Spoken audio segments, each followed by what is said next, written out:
Iglesia Cristiana, UNC, Ottawa.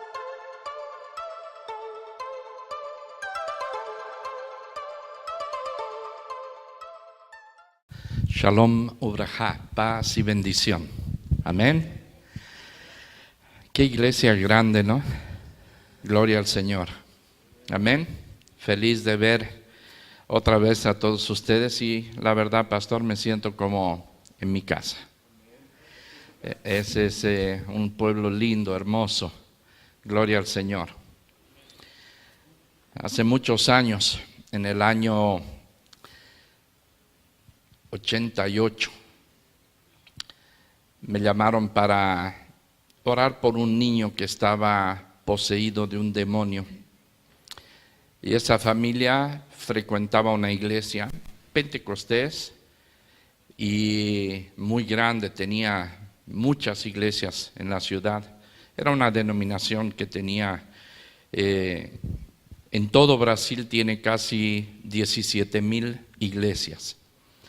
Brasil es grande, 250 millones de habitantes, entonces no es muy raro tener 17,000 iglesias de una denominación.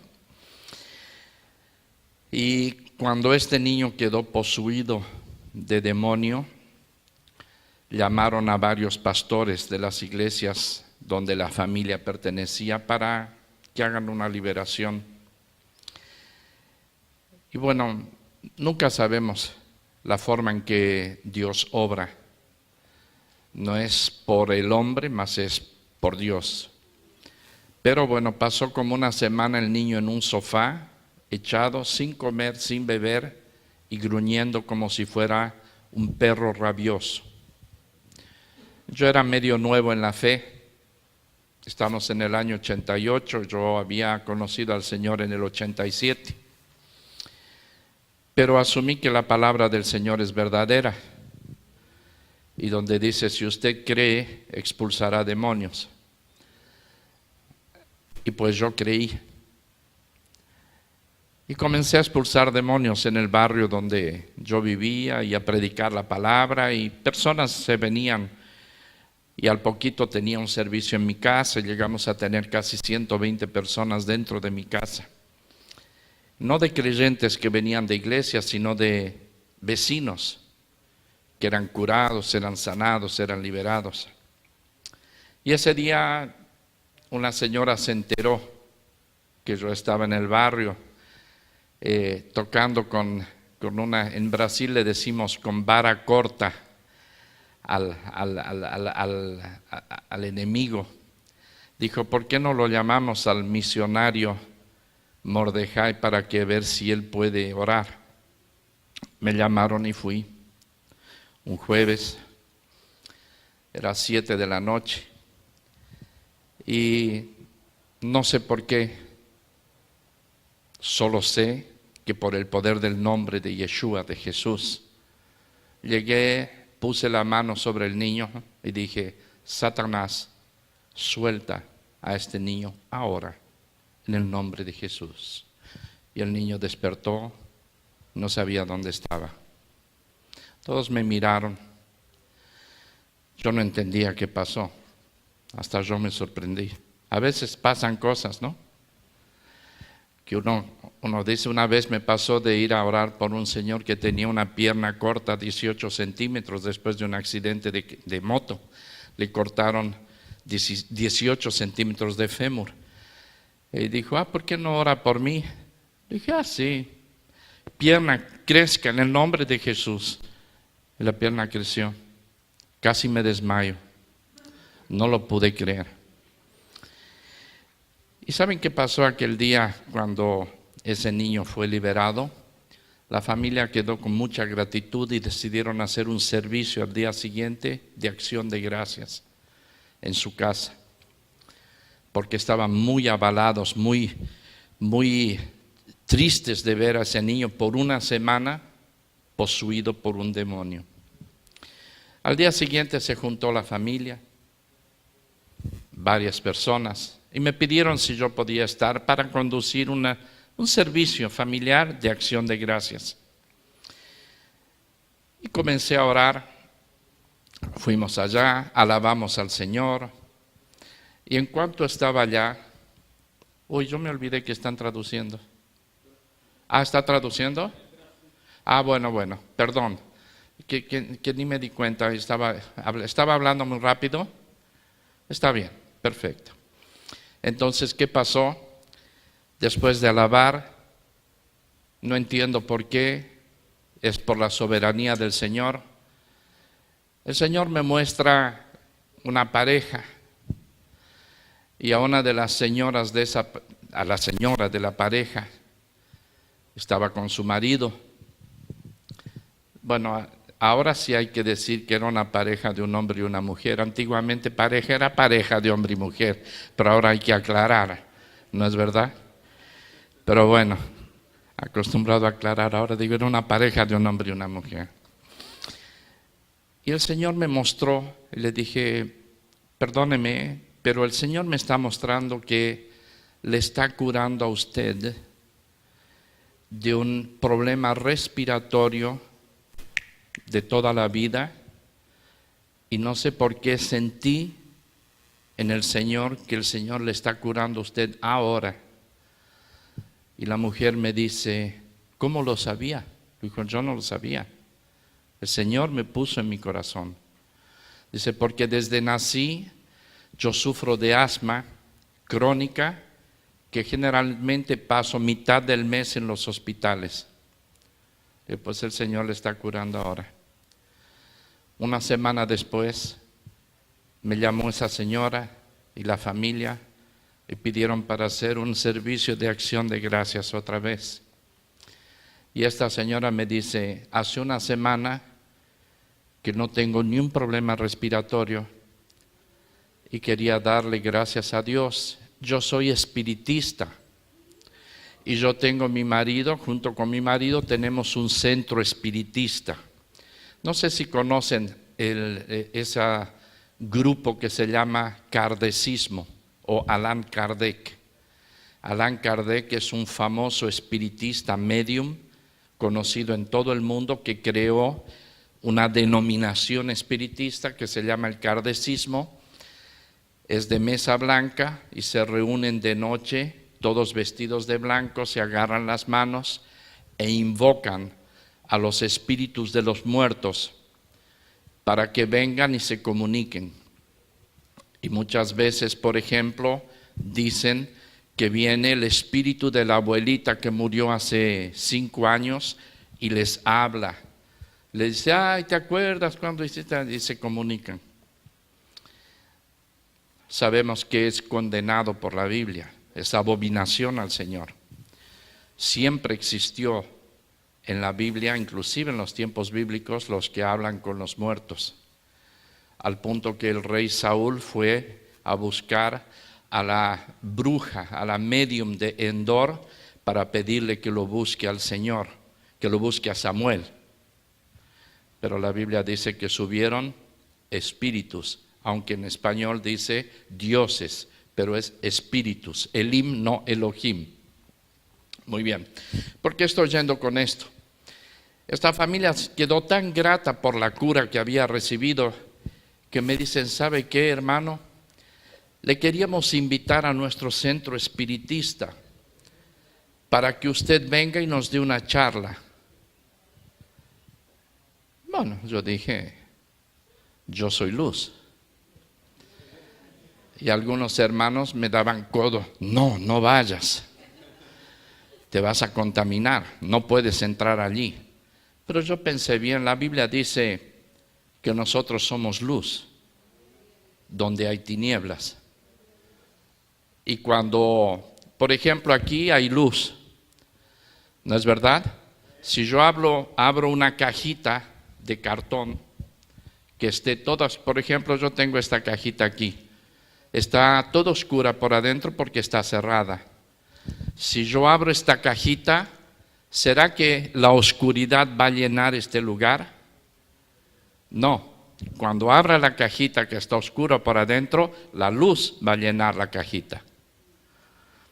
Yo uso ese principio y usé aquel momento, aunque era hace 1 año solamente creyente en el Señor. Pero tenía discernimiento natural. Y pues dije, sí voy. Y me fui allá, oré al Señor, protégeme, líbrame, cúbreme, vísteme con tu armadura, ponme tu casco de la salvación. Y llegué allá, me senté. Y pues comenzaron a invocar a los muertos. Y yo oraba al Señor para que todo espíritu maligno no tenga autoridad de entrar a aquel lugar. Después de media hora de invocar, esta señora que había sido curada dice, ¿sabes qué? No sé qué es lo que está pasando hoy. Los espíritus están callados y no quieren hablar con nosotros. Le dijo, bueno, entonces es una oportunidad para que yo pueda hablarles. Les prediqué el Evangelio y de los 14 personas que había allá entre hombres y mujeres, 4 se entregaron a Jesús. La señora quedó admirada por la palabra que le daba. Ellos usan el Evangelio de Jesús, pero lo transforman. Y dicen que se puede hablar con los muertos porque Abraham y Lázaro, el rico y Lázaro, ¿se recuerdan? El rico y Lázaro hablaban entre ellos. Uno estaba de un lado, otro estaba del otro lado. Ellos usan eso, por ejemplo. Pasaron una semana y me dice, ¿sabe qué? Usted sabe, nosotros somos espiritistas, kardecistas, y mi hermana y toda la familia son cristianos. Pero hay una cosa que nos llama mucho la atención. Nunca vimos un cristiano en la ciudad donde nosotros vamos a ayudar a leprosos. Hay una ciudad, un pueblo cerrado que es exclusivo de leprosos en Brasil. La ciudad se llama Tres Marías. Y en esa ciudad puede entrar quien quiera a ayudar, a orar, de cualquier religión, puede llevar vendas para vendarles las heridas, remedios, dulces, postres, visitarlos, porque están aislados. Y ella me dijo así, ¿sabe que en esa ciudad nunca hemos visto un pastor ni un creyente cristiano? Todos los que van allá son espiritistas que van a hacer obras buenas para llevar confort a los leprosos. Le dije, a mí me encantaría ir. Dice, ¿tú vas a ir? Le dije, claro, cuando vayan me avisan. Vamos a ir la próxima semana. Bueno, estoy en la lista. Ahí me puse en la lista y fuimos en un ómnibus. Todos espiritistas que iban allá y yo era el único cristiano. En el ómnibus, 6 de los que estaban alrededor de mí en un viaje de casi 2 horas y media se entregaron al Señor. Cuando entré allá adentro en la ciudad de los leprosos, me cubrí con la sangre de Cristo. Y yo vi que los espiritistas llegaban y abrazaban a los leprosos. Y yo me quedé blanco. Dije, si ellos lo hacen, que están sin Cristo, ¿por qué yo no con Cristo? Estoy cubierto por su sangre. Y comencé a abrazar a todos los leprosos. Y en ese día, esa familia cambió su manera de pensar. Ellos comenzaron a pensar que hay cristianos que tienen un testimonio de amor al prójimo. El problema que tenemos que entender es que la lepra física no es contagiosa. Te voy a decir, ¿más cómo? Yo siempre. No. La lepra física no es contagiosa. La lepra que es contagiosa es la lepra espiritual. Toda esta historia que les estoy hablando es para hablarles de la lepra espiritual, si me permiten. Levítico capítulo 13, todo el capítulo, el tema fundamental de ese capítulo es a respecto de una enfermedad que la Biblia llama en hebreo Tzaharat, que es lepra. Y en la Biblia es una enfermedad de la piel que no tiene una traducción exacta al español o al inglés. Y parece ser más una enfermedad espiritual que una enfermedad física. Pero los teólogos, especialmente los que analizamos y estudiamos el Antiguo Testamento, entendemos que el sinónimo que se le podría dar a la lepra espiritual es, en hebreo, Lashon Hara, que traducido al español es lengua maligna.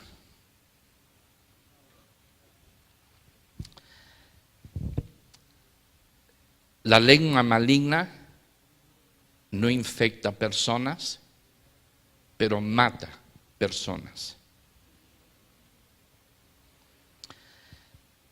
De acuerdo con los estudios bíblicos, la aflicción llamada Tzaharat, que se tradujo como lepra, no tiene nada que ver con la enfermedad de Hansen o hanseníasis, que es la lepra física que hoy conocemos y que tiene cura con antibióticos. En Levítico 14:1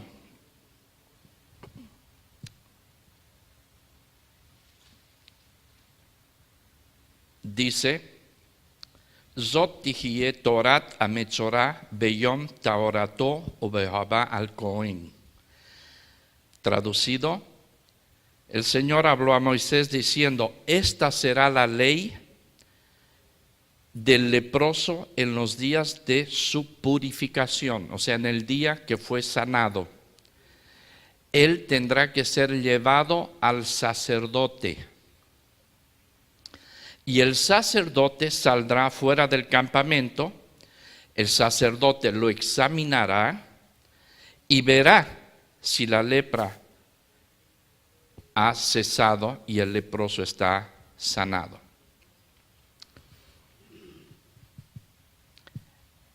Y presten atención que en Levítico 13:46 dice: el leproso, Tzahará en hebreo, habitará aparte, será su morada fuera del campamento. Presta atención a algo bien curioso. Si el leproso tiene que quedar fuera del campamento para no contagiar a los otros, cuando él está sanado, curado, la ley del Señor dice que él tiene que venir y presentarse delante de el sacerdote. ¿Por qué no dice que tiene que presentarse delante del médico? En esa época había médicos. Pero no dice para saber si el leproso está sanado, tiene que ir al médico que le revise la piel, sino tiene que presentarse delante del sacerdote, que es quien le va a dar de alta de su enfermedad y le va a permitir que retorne al campamento.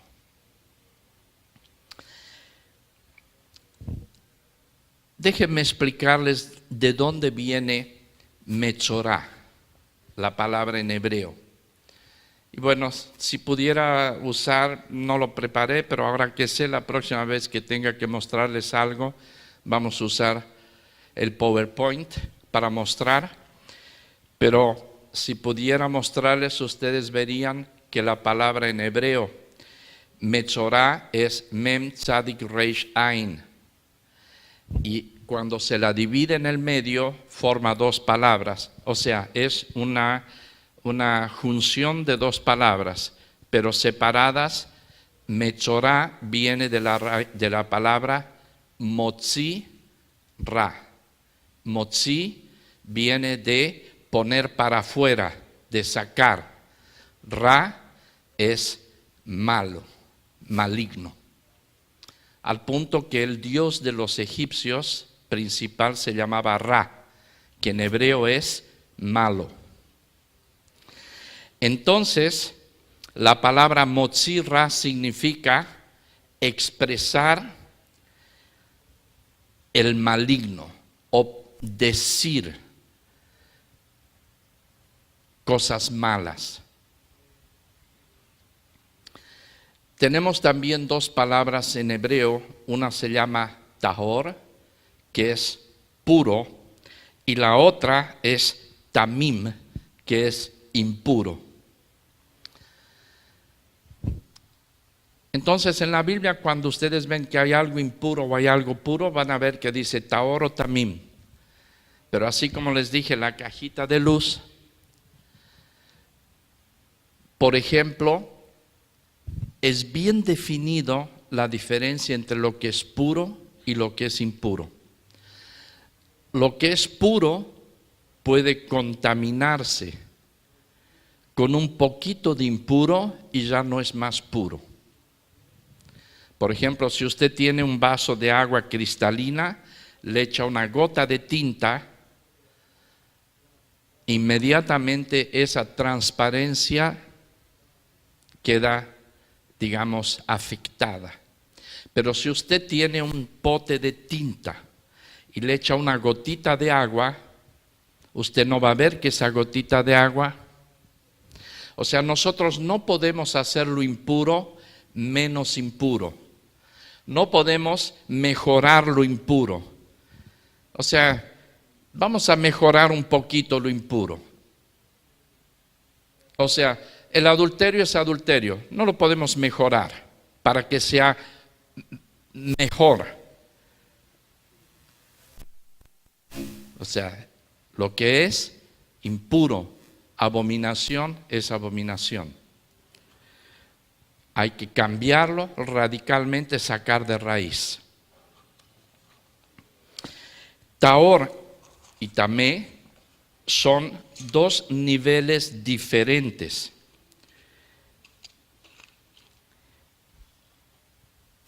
Tahor y tamim son dos niveles diferentes de ser delante de Dios. ¿Entendió?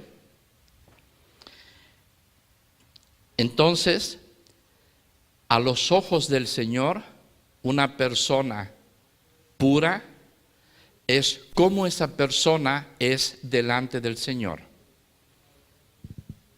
O sea, yo no soy puro delante de ustedes. Nadie puede medir la pureza de una otra persona. Pero la pureza se manifiesta el nivel de cómo yo soy delante del Señor. Cómo yo vivo delante del Señor. Todo lo que es tahor o puro es similar al carácter de Dios. O sea, Dios es tahor y todo lo que es tahor, Dios es puro y todo lo que es puro es semejante, identificable al carácter del Señor. O sea, cuanto más yo me asemejo al Señor, más puro soy.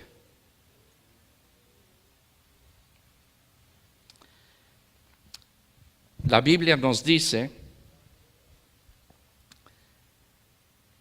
algo bien interesante.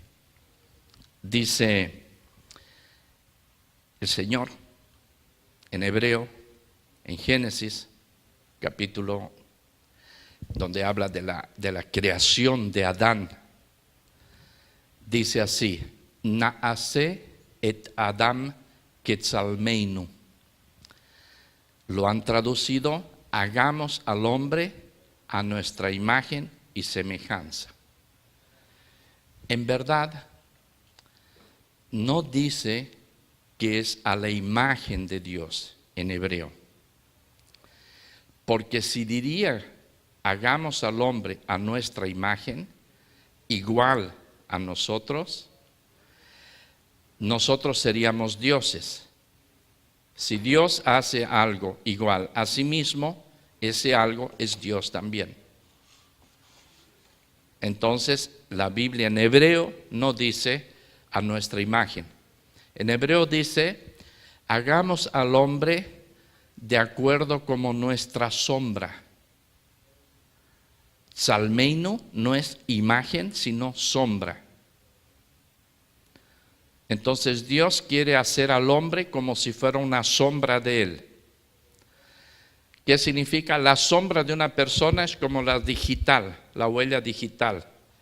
Cada uno tiene su propia digital, cada uno tiene su propia sombra. Mi sombra nunca va a adaptarse con la sombra del pastor Bismarck. Es única y personal de cada persona. ¿Cuál es la diferencia? Mi sombra es obligada a seguir mis pasos. Por ejemplo, si yo salgo y yo me voy a la derecha, mi sombra es obligada a ir a la derecha. Si voy a la izquierda, mi sombra tiene que ir a la izquierda. Si yo paro, mi sombra para. Nunca va a acontecer que yo digo a mi sombra, yo voy a entrar al McDonald's y mi sombra dice, no, yo prefiero ir al Burger King, entonces nos encontramos despuesito. ¿Está entendiendo? La sombra tiene que acompañar exactamente el movimiento y el obrar del dueño de la sombra. Si el Señor nos hizo a su sombra, entonces nosotros somos sombra de Dios. No somos Dios, pero somos su sombra. Donde Él va, vamos. Cuando Él para. Cuando Él continúa, continuamos. Si Él se echa, nos echamos. Si Él se levanta, si Él salta, etcétera, etcétera.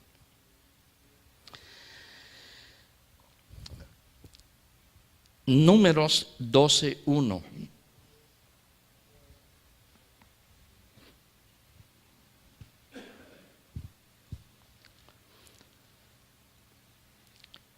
Entonces Miriam y Aarón hablaron contra Moisés por causa de la mujer cusita con quien se había casado Moisés y dijeron,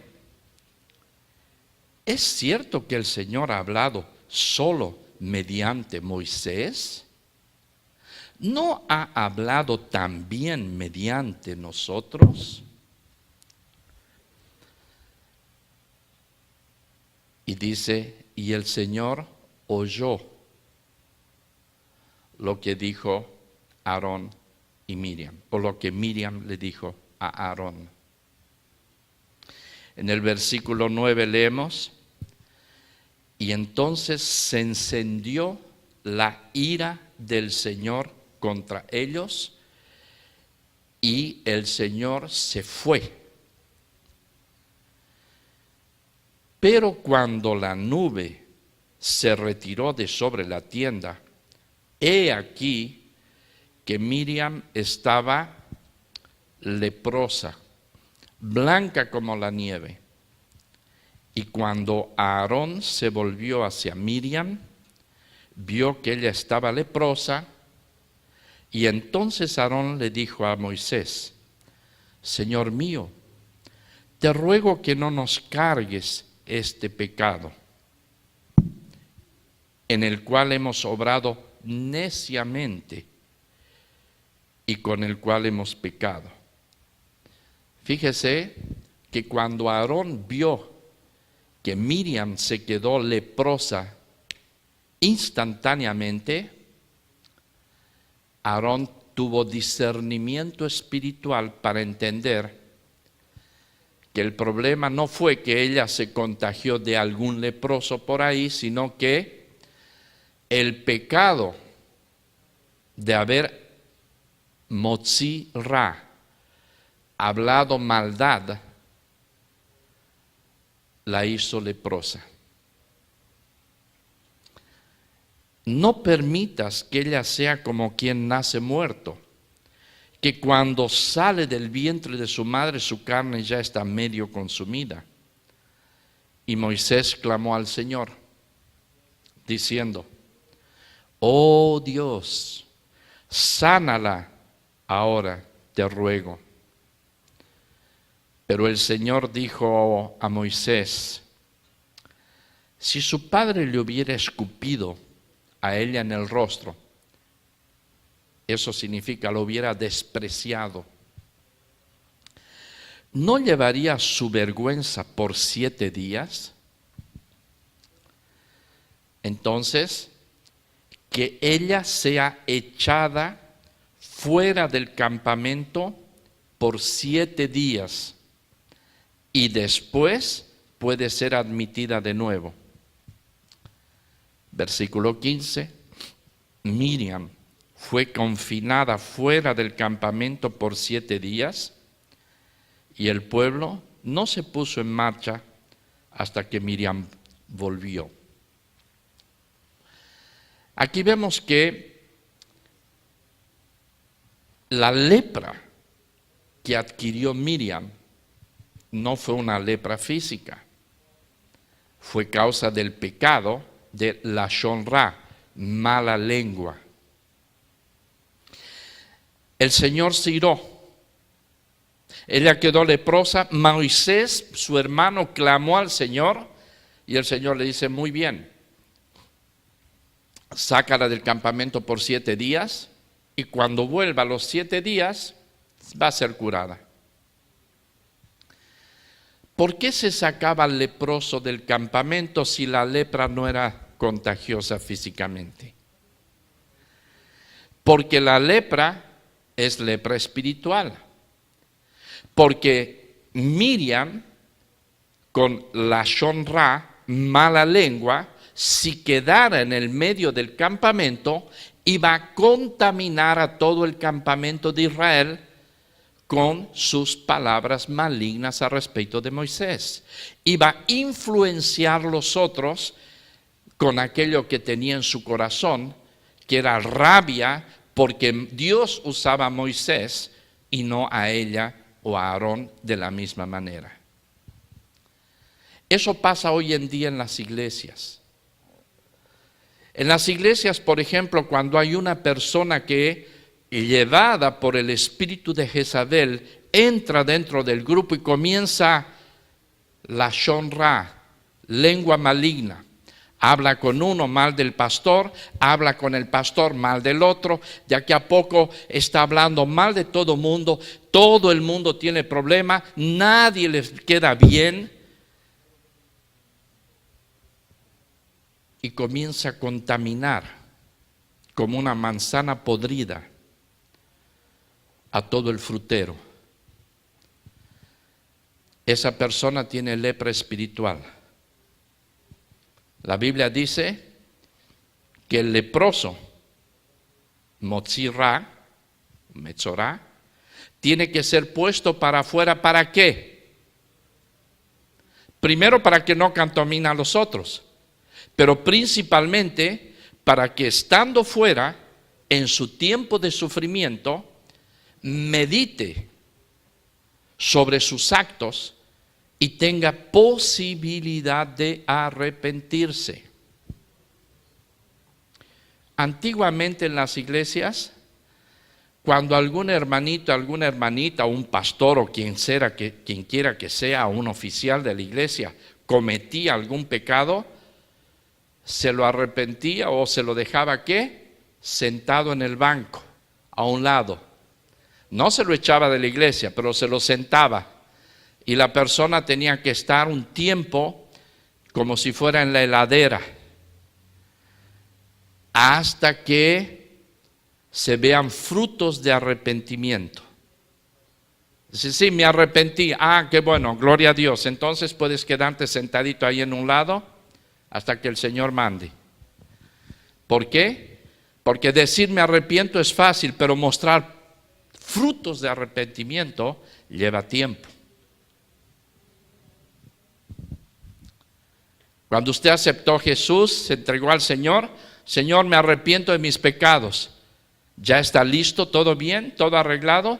No, usted tomó la decisión de arrepentirse. Ahora tenemos que ver si el fruto del arrepentimiento. Por eso dice, mostrad fruto de arrepentimiento. No arrepiéntete, muestre fruto de arrepentimiento. Las pruebas de que realmente estás arrepentido. Es por eso que el Señor pone a Miriam por 7 días afuera para que ella medite y piense muy bien. Y después vuelva. Pero ahí no va al médico para ver si ahora ya está normal. Tiene que, según la ley, según la Torá, tiene que presentarse al sacerdote. Porque el sacerdote es el que gerencia, el que maneja las cuestiones espirituales y no las cuestiones naturales.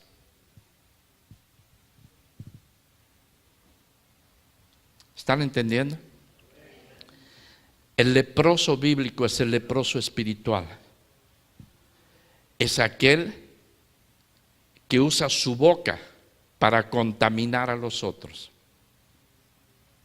Es aquel que recibe lepra porque es una persona que ha usado su vida para hacer mal a los otros. Hay gente que no hace mal a los otros. Hay gente que no es cristiana, pero también no hace mal a los otros. ¿No es verdad? ¿Cuánta gente buenísima conocemos? No son cristianos. Pero el problema está cuando nosotros usamos la lengua como una arma para destruir a otros.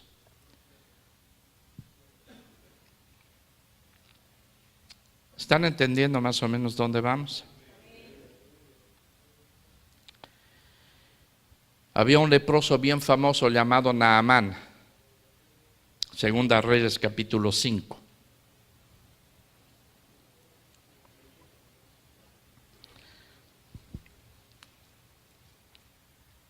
Y Naamán, capitán del ejército del rey de Aram, que es Siria,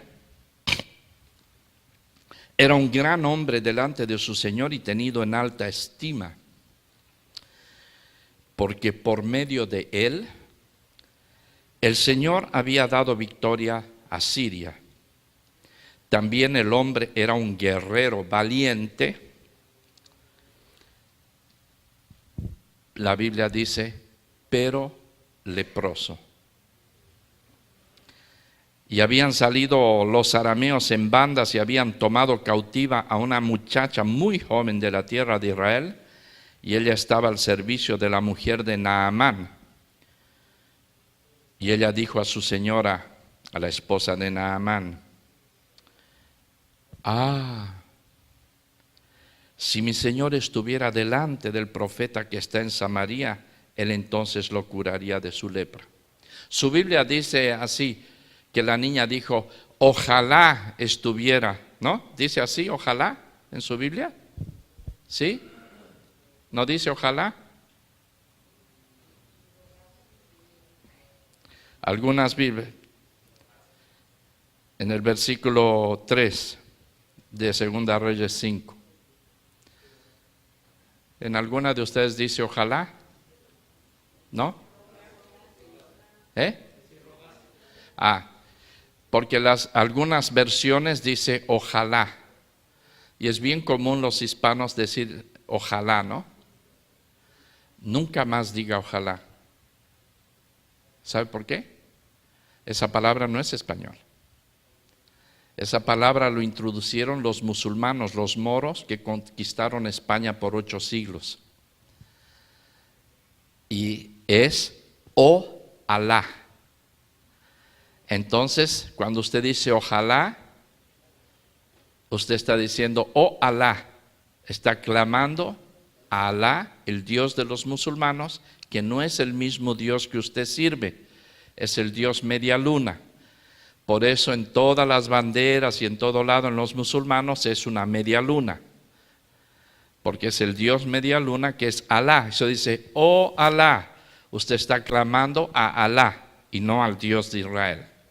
Entonces no diga más ojalá, vale la explicación. Dice, quisiera el Señor que él estuviera en Samaria para que el profeta le cure de su lepra. Y sucedió, dice, y Naamán entró y habló a su señor diciendo, esto y esto ha dicho la muchacha que es de la tierra de Israel. Entonces el rey de Aram dijo, ve ahora y enviaré una carta al rey de Israel. Y él se fue y llegó consigo 10 talentos de plata y 6,000 siclos de oro y 10 mudas de ropa. Y también llevó al rey de Israel la carta que decía, ahora cuando llegue a ti esta carta, he aquí verás que te he enviado a mi siervo Naamán para que lo cures de su lepra. Fíjese qué curioso. Lo primero que me llamó la atención cuando leí la primera vez esto es que la Biblia dice que era una pequeña joven, una niña pequeña, en hebreo alma, se supone que no tiene más de 13 años. Cuando Naamán el general conquistó Israel y venció la batalla, secuestró a esta niña, la arrancó de su hogar, la sacó de su casa y se la llevó consigo a Siria, un país donde se cree en otro Dios, donde se come diferente comida, se habla otra lengua, lejos, más o menos a 700 kilómetros de distancia, en línea recta, de Samaria hasta Siria, hasta Damasco, por las alturas del Golán. Y ella estaba allá como prisionera de guerra sirviendo en la casa de Naamán a su esposa. De acuerdo con la ley de guerra en los tiempos bíblicos, un prisionero era prisionero de quien ganaba la guerra, pero no era para siempre, posesión perpetua. No era hereditario. Por ejemplo, si se muriese Naamán, pasaba ella a ser sierva de los hijos de Naamán y así sucesivamente hasta morir. No, la ley de guerra decía que un prisionero de guerra servía hasta que el señor o el dueño muere y ahí acaba, tiene que librarla, queda libre. Mire qué cosa curiosa. Esta niña sabía que si el viejo leproso se muriese rápido, ella quedaba libre. ¿Qué haríamos nosotros como creyentes en ese caso? Rodilla en el piso, Señor, yo soy tu siervo, yo doy mi diezmo fielmente, tú ves lo que este viejo leproso hizo, me agarró, me secuestró, Señor, tú eres un Dios justo, así que por favor, Señor, tú sabes que si él se muere, yo quedo libre, entonces, Señor, que un rayo lo parta. ¿No haríamos una oración así exigiéndole a Dios que haga justicia a nuestro favor porque somos creyentes? Pero en mi pueblo decían, hierba mala nunca muere. Y quién sabe, el viejo después de la niña oraba para que se muera, capaz que vivía más 100 años, o 80 años, o 90 años. Paz. No, a veces tenemos un vecino que Dios me libre. Ahí oramos para que el Señor se lo lleve lejos o se muera rápido y resulta que pasan años y el viejo está ahí todavía, el vecino, molestándonos. La niña que dijo, Señor, le dijo a su señora, a la esposa de Naamán, quisiera mi Dios que él estuviese en Samaria para que el profeta allá lo cure de su lepra. Significa que si se cura tiene chances de vivir más años. Pero el mismo Dios que vino en carne, antes de venir en carne, era el mismo Dios Y si el Dios cuando vino en carne, llamado Yeshua, Jesús, dijo, ora por tu enemigo. Si tu enemigo está con hambre, dale de comer. Si tu enemigo tiene sed, dale de beber. Eso dijo Jesús, pero antes de venir en carne, también era un mandamiento. Porque dale de comer a tu enemigo y dale de beber si tiene sed, no es un invento del nuevo, está en la Torá. Lo que los cristianos llaman la ley. Dice, yo no estoy más debajo de la ley, estoy debajo de la gracia. Pero vea bien que la Biblia no lo llama de ley, lo llama de instrucción. El GPS para la vida. ¿Sabe lo que es la Torá? Le voy a mostrar. La Torá es esto.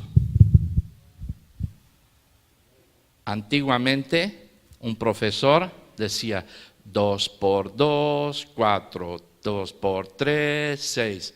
¿No usaba así un palito? El policía no decía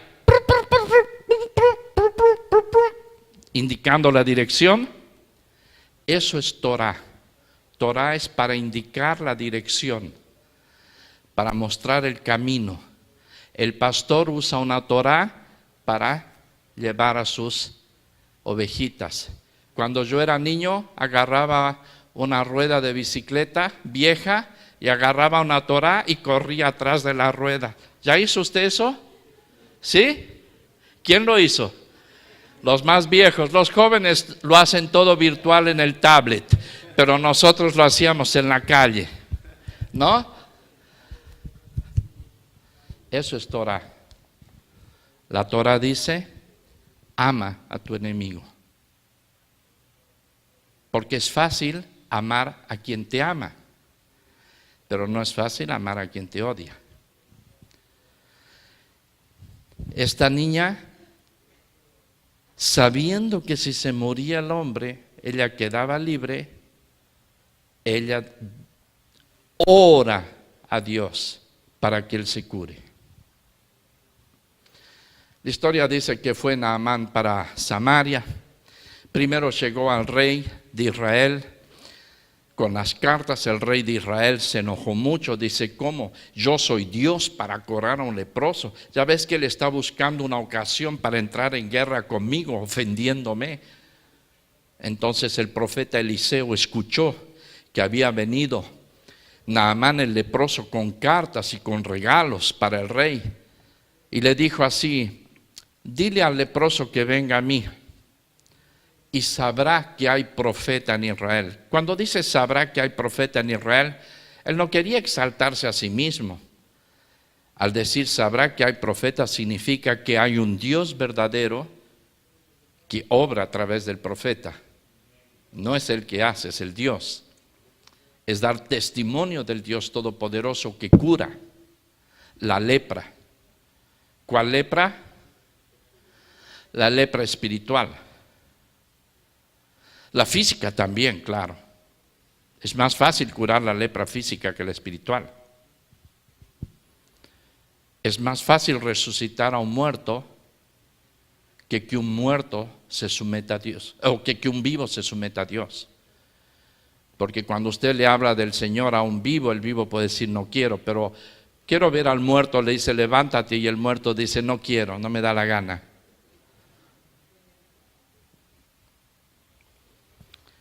Entonces, Naamán el leproso llega, la Biblia dice, con sus carruajes, su séquito, le llaman comitiva, su comitiva, va caminando, llegando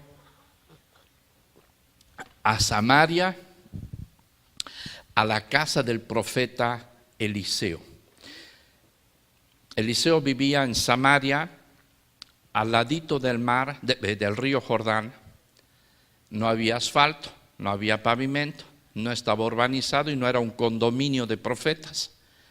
Era simplemente una casita humilde, llena de barro, porque al lado del río Jordán hay bastante barro.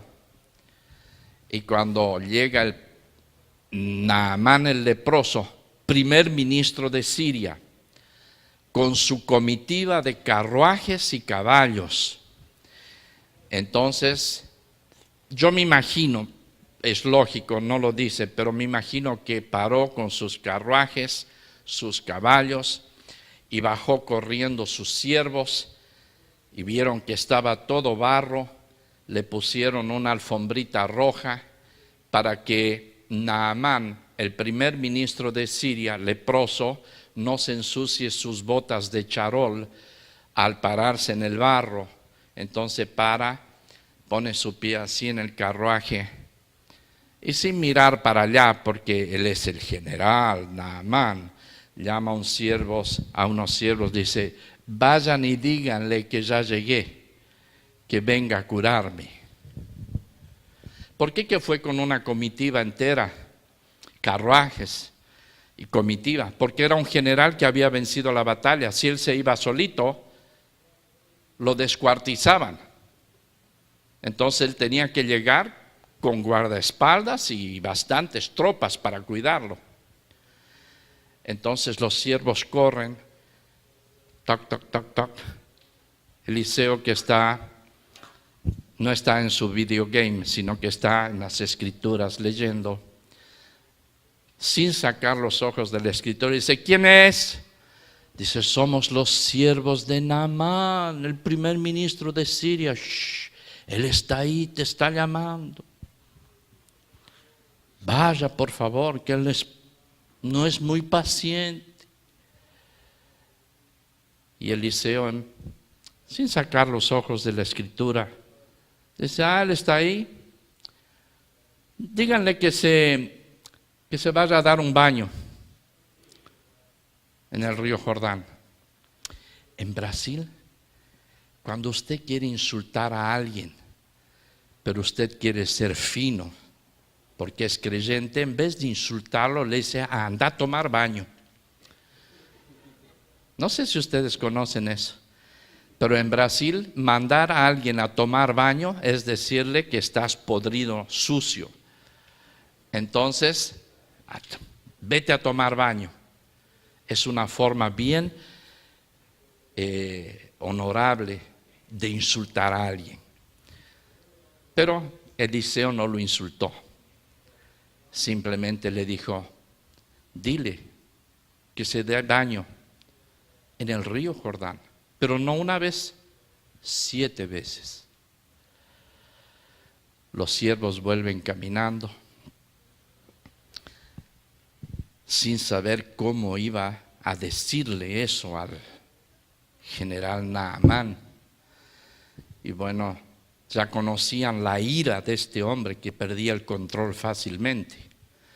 Pero dicen: Señor, disculpe, el profeta lo mandó a usted a que se vaya a tomar un baño. Pero 7 veces, peor todavía. Y como anda a tomar baño 7 veces, bueno, terrible. La Biblia dice que el general Naamán se iró muchísimo, se enojó. Dice: no son Abana y Farfar, ríos más limpios que este sucio Jordán, para que yo me meta en él. Podría lavarme allá, ¿para qué que vine aquí, hasta aquí?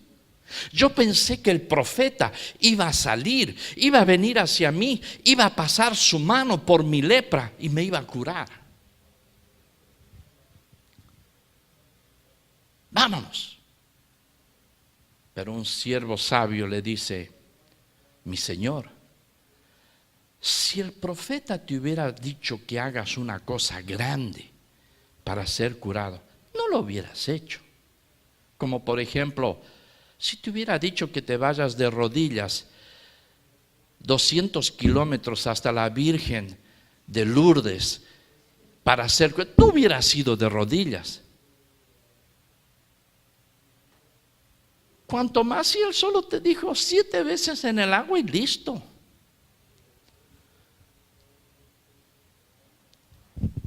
Si fuera una película, pondríamos música de fondo. Gamaliel me ayuda a editar videos. Él pondría una música linda así, chun, chun, chun, chun, chun, chun, para ver qué pasa ahora. En ese momento acontece lo más importante en la vida de Naamán el leproso. No fueron palabras, mas un gesto que muchas veces usted lo ve, pero no le da importancia. Cuando usted le da una orden a alguien y la persona hace así. Bueno,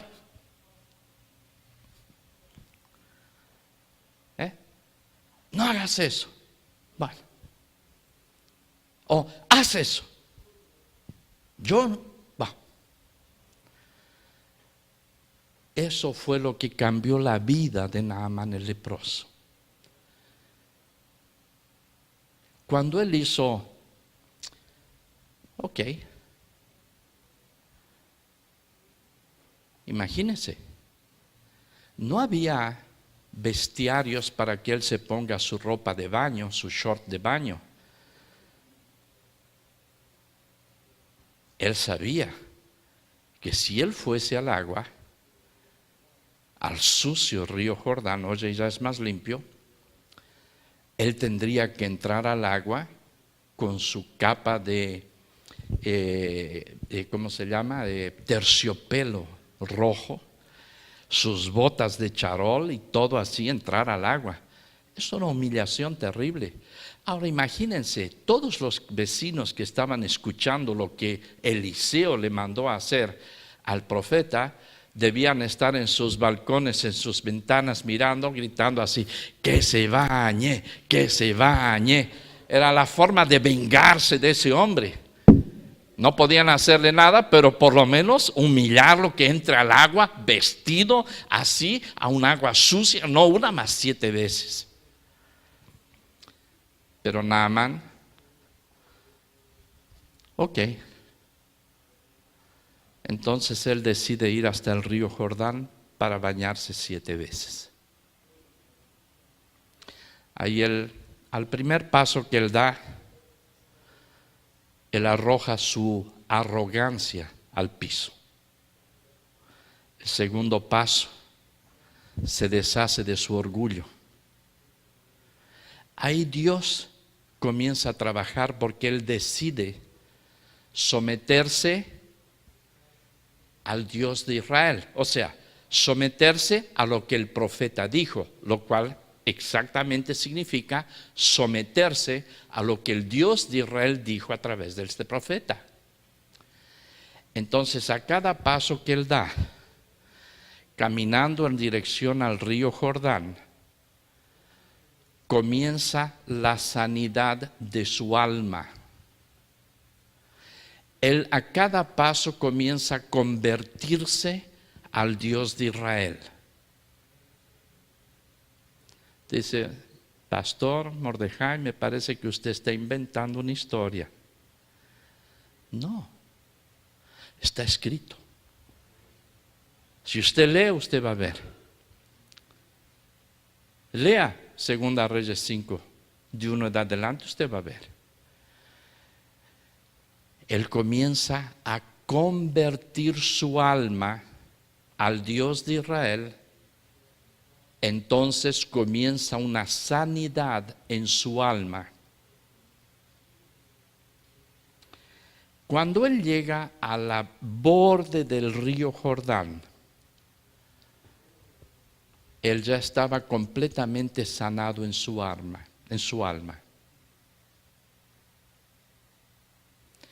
Entonces, él decide entrar al río 7 veces. Les voy a hacer una pregunta. La Biblia dice que salió después de 7 veces de zambullirse o mojarse en el río, y él salió curado con la piel como de un niño recién nacido, dice. O sea, newborn, un nacido de nuevo. Si él no se hubiera convertido al Dios de Israel, si él no se hubiera convertido en el camino desde la casa hasta la orilla del río, y él hubiera entrado sin convertirse al Dios de Israel, ¿él hubiera sido curado de su lepra?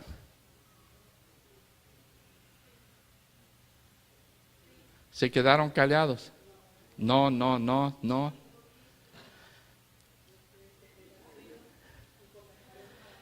Sí hubiera sido curado de su lepra. Igualito. ¿Sí? ¿Sabe por qué? El profeta no le dijo, si te conviertes a Dios y te bañas 7 veces serás curado. Le dijo, si te bañas 7 veces. Él no le puso condición de que se convierta a Dios. Él hubiera sido curado de su lepra física, pero se iba al infierno con un cuerpo atlético. Dice, más vale ir al cielo con lepra que al infierno con la piel bonita. ¿Está entendiendo? Él sale del agua, curado en la manifestación física de la lepra espiritual. Ya la lepra espiritual había sido curado antes de entrar al agua y fue completada en la manifestación física, porque él realmente se convirtió al Señor Dios de Israel.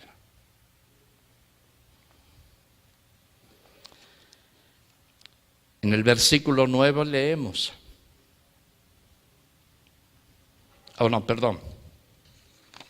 más adelantito. En el versículo 14, entonces él bajó y se sumergió 7 veces en el Jordán conforme a la palabra del hombre de Dios, y su carne se volvió como la carne de un niño pequeño y quedó limpio. Y versículo 15, y regresó al hombre de Dios, o sea, al profeta Eliseo, él con toda su compañía, y fue y se puso delante de Eliseo y le dijo, he aquí ahora, conozco que no hay Dios en toda la tierra sino en Israel.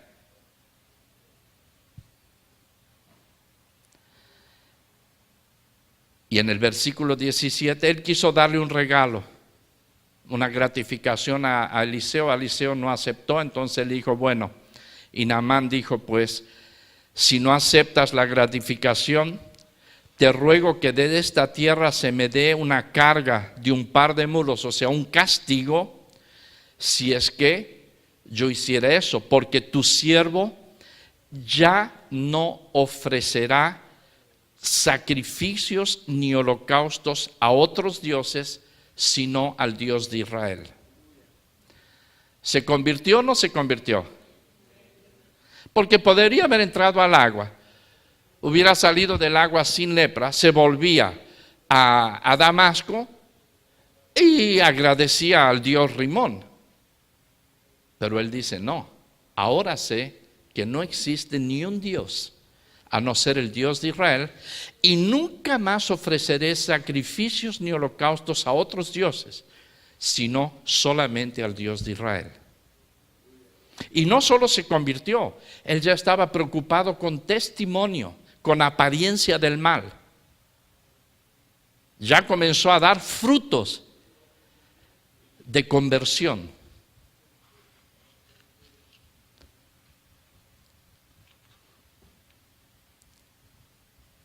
Que el Señor, versículo 18, perdone a tu siervo en esto. Cuando el rey en Siria entre en el templo de Rimón para adorar allí a Rimón y se apoye en mi mano y yo tenga que inclinarme delante en el templo de Rimón cuando él tenga que adorar allí, que el Señor perdone a tu siervo en esto. ¿Qué significa? Vení aquí, Gama. Vamos a suponer que él es el rey. Yo soy el primer ministro. El rey es muy viejo. Ya un viejo se está cayendo a los pedazos. Entonces yo, como soy el primer ministro, yo lo tengo que agarrar para que no se caiga cuando entra al templo de Rimón. Entonces él entra así arrastrándose, y cuando él se inclina ante Rimón, para que no se me caiga, yo tengo que inclinarme también. Entonces Naamán dice que en esto se sepa que solo lo estoy agarrando al viejo para que no se me caiga, pero yo no estoy inclinándome delante de Rimón. O sea, él ya estaba preocupado con el testimonio. Prueba de una verdadera conversión. Cuando hay lepra espiritual, hermanos, y no hay una verdadera conversión, entonces nosotros vemos que la persona puede obtener ventajas en el reino natural, pero en el reino espiritual está condenado. Tenemos que tener mucho cuidado, porque muchas veces nosotros damos pie, damos una brecha para convertirnos en leprosos espirituales. Cuando nosotros usamos nuestra lengua para criticar y para condenar, la Biblia dice: ninguna arma prosperará contra ti, y cualquier lengua que se levante en juicio contra ti, tú la condenarás, porque esta es la herencia que les doy a los hijos de Israel, a mis hijos. O sea, si una lengua se levanta contra ti y tú eres del Señor,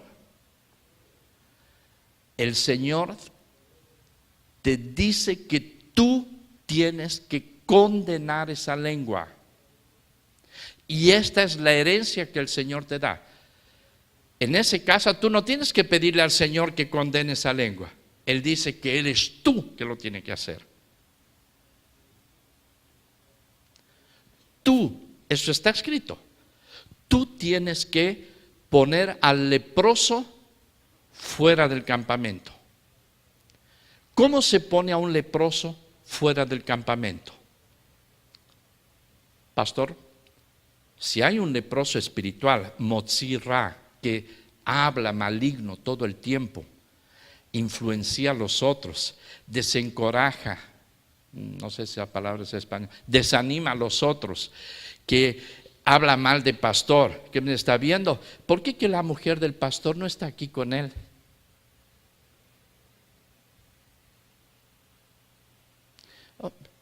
¿Por qué el pastor, por ejemplo, tal cosa?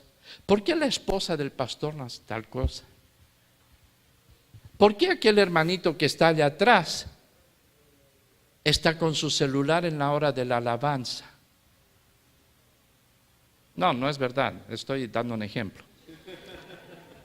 Él ya levantó las manos para ver que yo no soy culpado, ¿no?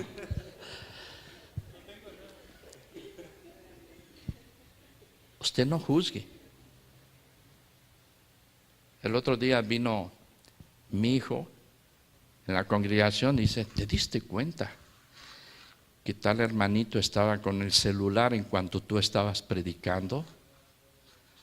Le dije: la próxima vez, antes de venir a decírmelo a mí, tú te vas por atrás y vas a ver qué es lo que está haciendo. Con certeza estaba leyendo la Biblia en el celular, porque ahora ya no andamos más con Biblias, andamos con tablet o celular. ¿No es verdad? Entonces, juzgar a los otros y hablar mal de los otros, eso es lepra espiritual. Yo dije así: si usted descubre, pastor, que hay un leproso espiritual aquí, usted puede decirle: ¿sabes qué? A partir de mañana tú no vas a venir más a la iglesia.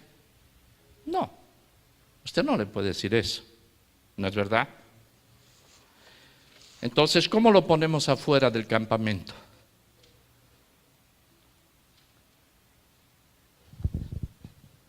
no necesita ponerlo fuera de la iglesia.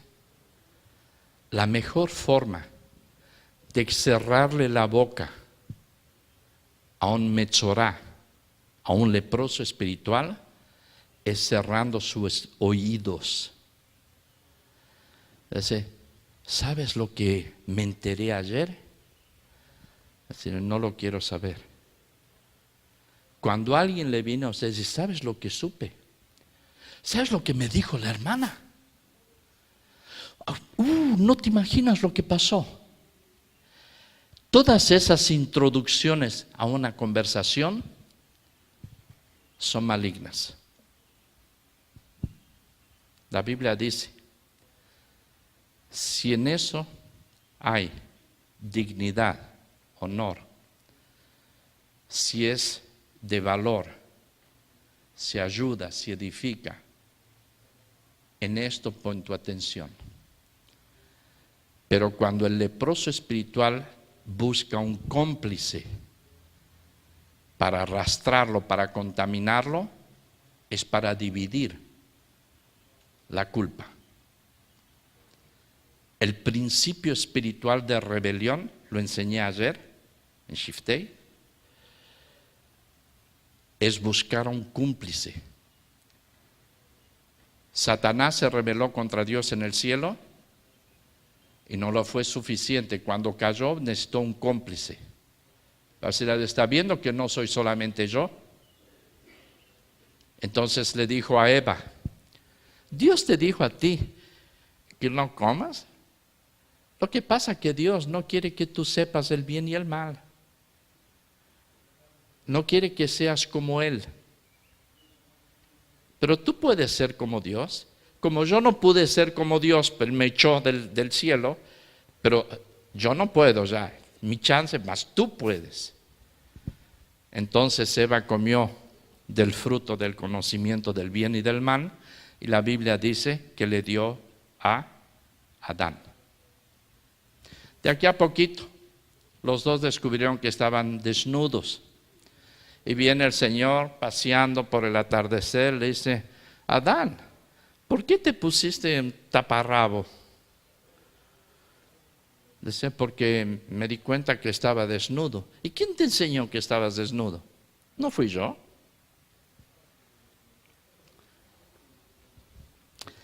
Le dice, ¿sabes qué pasa? La mujer que me diste como ayudadora me hizo comer del fruto. ¿Verdad? Déjame hablar con ella. Eva, ¿tú le diste del fruto a Adán? Dice, sí, pero no es mi culpa.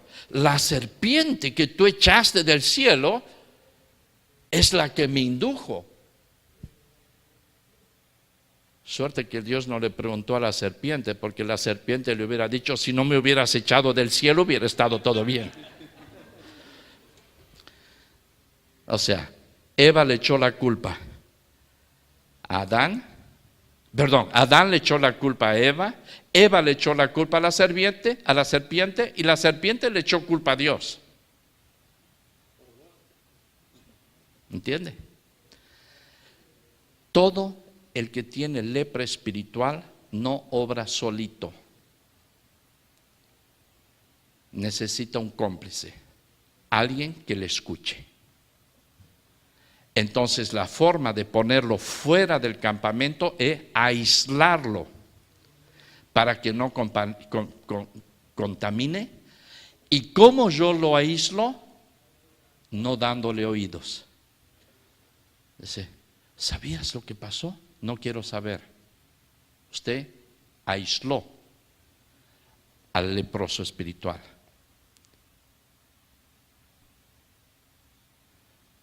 Si el leproso espiritual contamina a alguno de ustedes, los culpados son ustedes por darle oído. Corte, aísle, ámelo, exhórtelo. ¿Sabes lo que me enteré sobre la esposa del pastor? No juzgues, para no ser juzgado. Porque con la misma vara que midas, serás medido. Chao. ¿Sabe cómo usted aísla a un leproso espiritual? Diciéndole, está escrito. Así, pero está escrito. Entonces no quiero ir. Amén. Señor, nos colocamos delante de tu presencia, te glorificamos y exaltamos. Engrandecemos tu santo y bendito nombre. Señor, te suplicamos que cures, Señor, la lepra espiritual que tenemos. Que nos perdones si hemos usado nuestra lengua para manifestar juzgamiento, para juzgar, para condenar, para criticar, para buscar de alguna manera cómplices para destruir a aquellos que tú has escogido. Señor, haznos libres de esto, en el nombre de Yeshua HaMashiach, Jesús el Cristo. Amén. Solo una cosita. Si usted siente en su corazón que usted ha sido una persona que a veces ha hablado mal de alguien, que usted a veces está al pendiente de juzgar a los otros, yo quiero que usted se arrepienta. Por en cuanto usted está aquí, pero no espere a que le pase como a Miriam, que el Señor le ponga de lado, fuera del campamento, fuera de su pueblo. Y sabe una cosa, cuando dice no juzgues para no ser juzgado, usted sabe que cuando juzgamos estamos cometiendo el mismo pecado que cometió Satanás en el cielo. Usted va a decir, ¿por qué? ¿Quién es el único juez que puede juzgar? ¿No es Dios? No hay juez en la tierra.